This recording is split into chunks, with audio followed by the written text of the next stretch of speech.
Hello, this is Howard Reeder. I'm part of MESA Solutions. MESA Solutions is a company which specializes in electromagnetic compatibility and metrology. We do a lot of work with people, for example, like the square kilometre array, and a lot of our fundamental experiments helps to illustrate the importance of coupling between wires and measurement systems. We do 4 or 5 experiments in a real course. This is an example of this course. This particular experiment is the fundamental experiment of twin flex. It's to do with coupling, and the coupling is illustrated using some very simple principles. I'm going to introduce the experiment. I'm going to then describe some of the elements of it. I'm going to illustrate it with reference to what we've got in front of the table here. We'll talk about some results and I'll make some concluding remarks. All systems in this universe have some kind of coupling, but on Earth we speak about wire-structured systems, and those wire-structured systems often have coupling because of electric and magnetic field. And what we'd like to do is to show you what this is like in a practical fashion. We will illustrate 2 systems, System A, System B, and in System A and B they're either coupled, there are other loops which are separated, or they're loops which are coupled by some kind of common wire, and this is shown in the presentation that you see in front of you. We have here a picture of a laboratory where we've laid out these 2-meter twin flex cables. These twin flex cables are 2.5 millimeters thick, they're 2.5 millimeters separated, and they form 2 loops.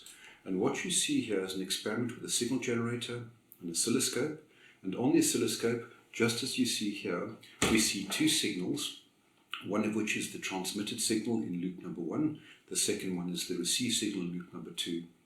We think of that second signal, the smallest signal that you see here, as the interference signal, and we wish to minimize this. In the experiment that we're going to do, we're going to analyze, as you see here, this arrangement 1A. Here we've got a signal generator exciting current in green into loop number 1, and the current flows along the wire, goes through the load, comes back, and as it comes along the bottom wire, it produces a magnetic field which couples into the second loop, and you can see that illustrated in the red wire, the red arrows showing the current generated as a consequence of the green current in loop number 1. The orientation of those currents may seem complicated, but in principle they're very easy to determine using what we call a right-hand rule or an Ampere's rule. What's important about this experiment is that you will always get this coupling, and the intensity of the coupling is determined by how you lay out your cables, how you put impedances into the wires, and how you set up your measurement circuit. The right-hand rule that I spoke about is illustrated in this slide, where if you can imagine a wire with a current going along the wire, that current produces a magnetic field which circulates around it in the right angle direction. There are 2 presentations of this in the theory. The one is using the H field. Current causes an H field going around. That H field is in amps per meter. And if you take the circumference around that circle in meters, and you take the amps per meter of H field, you will discover that the amps per meter times the circumference gives you the current which excites it in the first place. So the current and the magnetic field are very, very closely related, and we can think of them either. One causes the other. The middle depiction there is showing a magnetic field B, and this is just incorporating the magnetic material of the medium, mu, and you don't have to worry about that. Whether we speak about B or H, the only difference is mu, the magnetic medium. If you put the wire into a coil going around a solenoid, which is the third picture there you will find the magnetic field will point out in the direction of your thumb if the current is going in the direction of the wires you see. On the extreme right hand side, we are showing a loop which is going to be a victim loop, and if any of the magnetic field from the first loop cuts that victim loop, an EMF is generated which creates a current which tries to oppose the exciting field, and this we will use in a little illustration later to show how the red and green current wires flow. The bottom explanation of J equals N cross H we'll use in a separate experiment, but it just tells us that if a current goes across a magnetic wall. The magnetic field, the current, and the right angles of the wall are all in 3 orientations 90 degrees to each other. You'll see that when we go to a box experiment later. So here we have a little bit of theory. And the theory is not pivotal for this experiment to illustrate what this means in practice, but it does help us to understand. We have a source. In this case, the source is this signal generator over here, and we're going to run an experiment from 10 kilohertz to 1 megahertz. The source, which is a 10 volt peak to peak signal, so it's 10 volts peak to peak, and you see that as the large signal on the screen. The large signal there is in 2 volt divisions, so we've got 5 of them effectively, so we've got 10 volts peak to peak, and the voltage goes through the source impedance of this generator, 50 ohms, through the impedance of the wire that you see on the table here, and it also goes through a load, and the load at the end of the wire is typically 10 ohms. We choose 10 ohms to increase the magnetic field, and then the current comes backwards in the bottom wire, and the current in that bottom wire causes this magnetic field, couples into loop number 2, and then causes a voltage across the R2 resistor, which we call the noise voltage Vn. What you'll see in this experiment is that if I increase the frequency, the coupling signal will double if I double the frequency. So there's a linear relationship between the signal in loop number 1 and loop number 2. If we increase the signal in loop number 1's frequency, the voltage in loop number 2 doubles.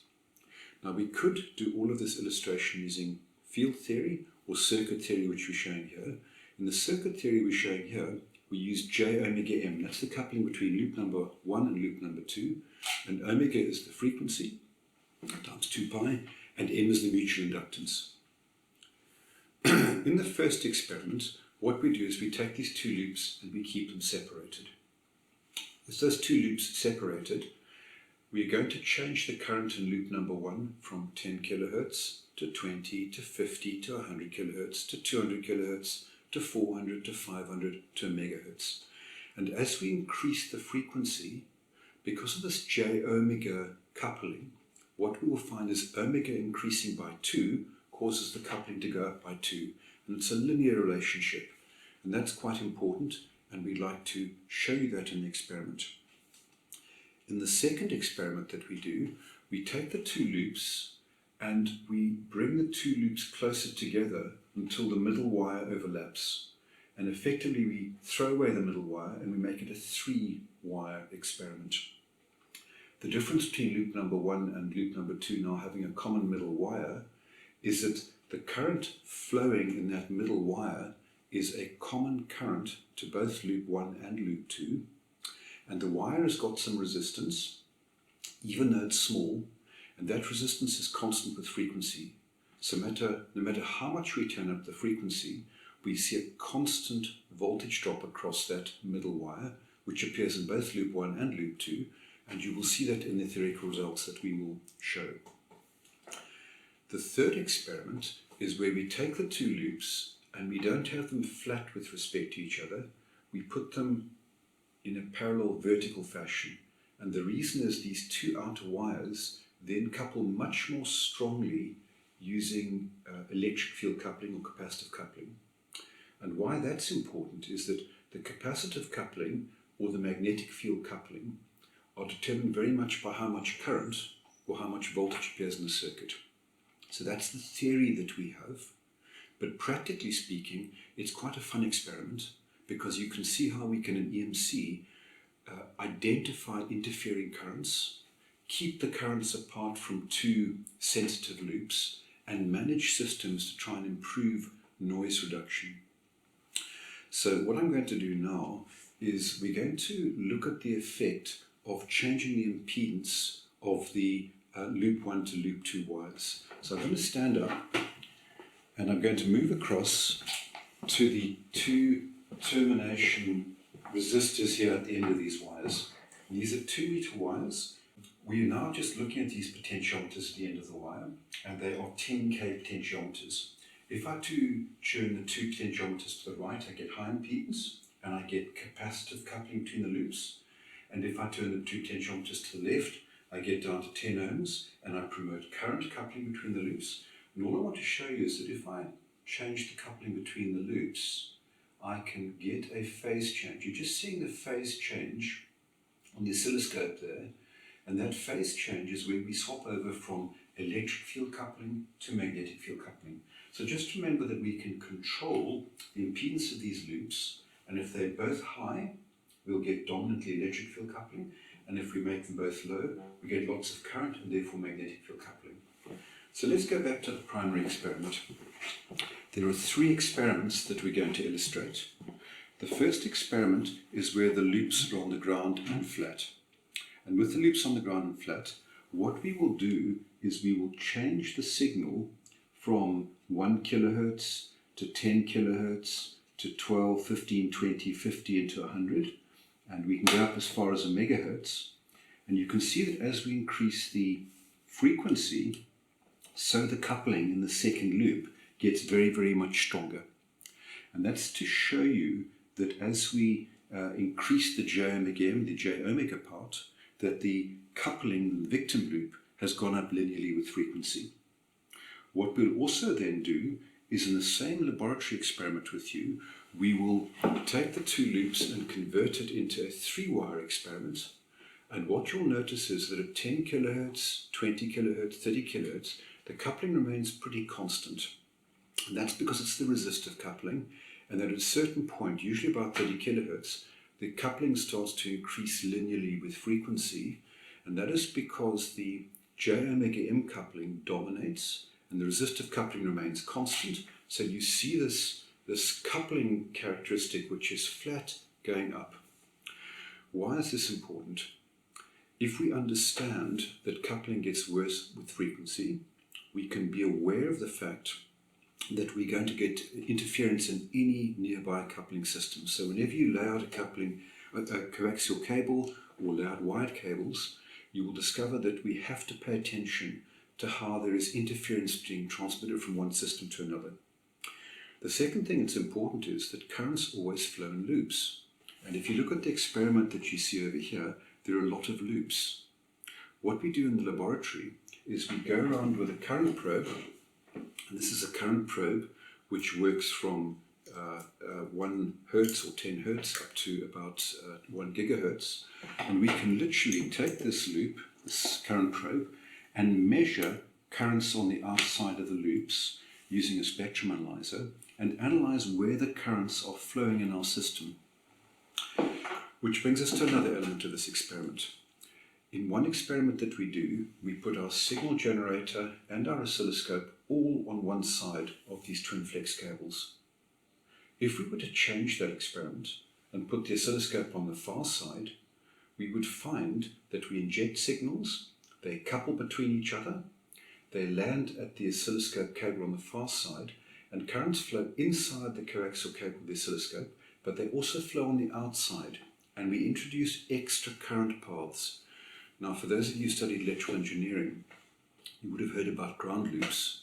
And this is a wonderful explanation for ground loops, because now magnetic field, which is in this experiment with these wires, also couples onto the ground wire, and we could measure it by picking up the ground cables of our signal generator and of our oscilloscope, and we can identify this current path, which is more than our experiment was expecting to do.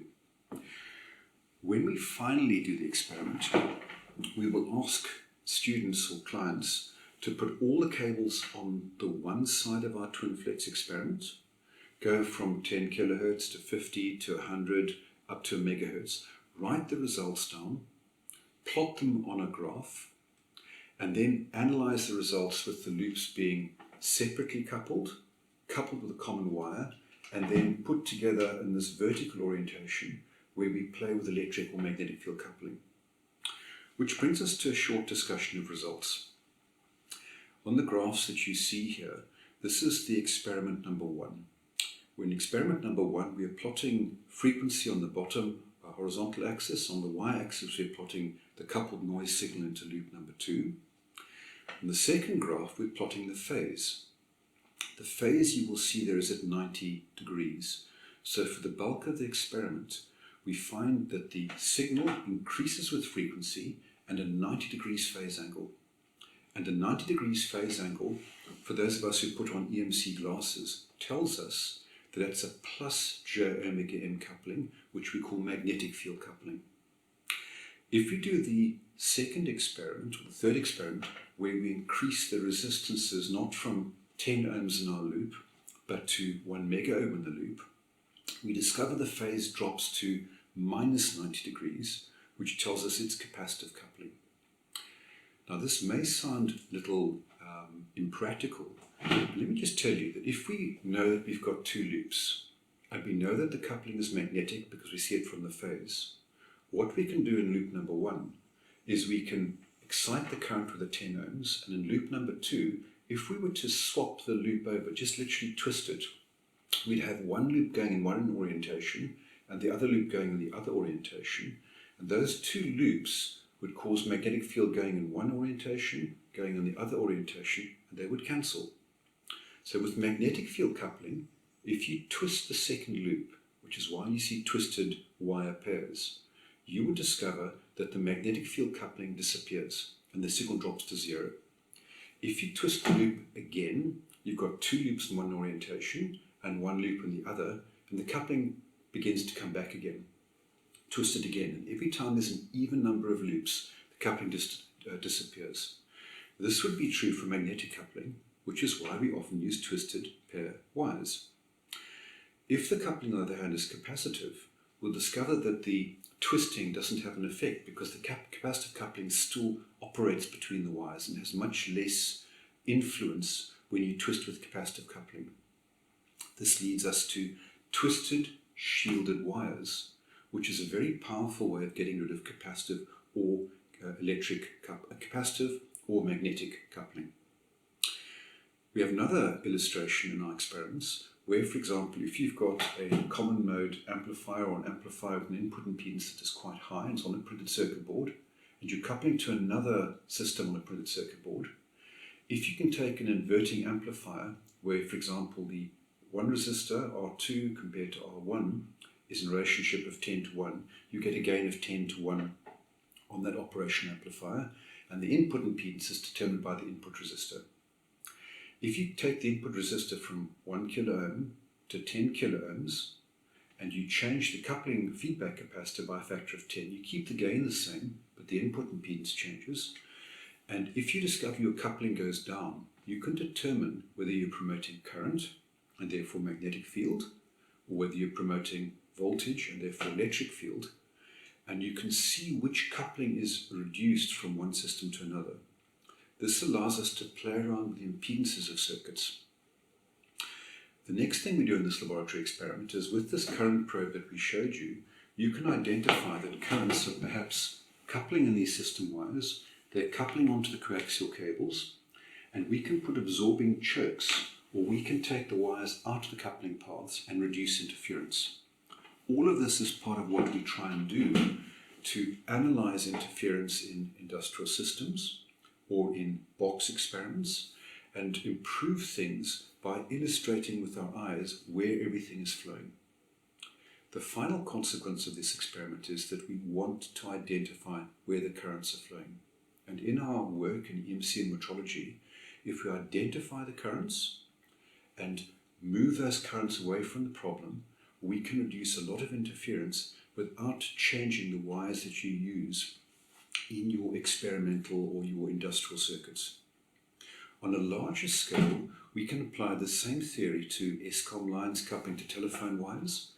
And the other thing that MESA has done, we worked a lot with the square kilometre array, where we've been very careful about the way in which we lay out cables going to telescopes and then travelling through the telescopes to stop interference which would disturb the measurements of small signals in our universe. What we do in the laboratory is we get students or customers to write down the results systematically, going through the experiment bit by bit and comparing it to our theory and then talking it through, and this lays the foundation for other experiments which show us how we can move currents away from problems. And that we'll do in a second experiment using a box and coupled inductive cores. We'll show you that shortly. Let's conclude this experiment with this remark. Identify interference between signals. If you can identify it, can we try and understand it? Is it because of voltage coupling or is it because of current coupling? Mitigate it by changing the circumstances and keep it a minimum by your system layout. That concludes this first experiment sequence, and we'll talk about the second experiment sequence in a separate experiment. Thank you.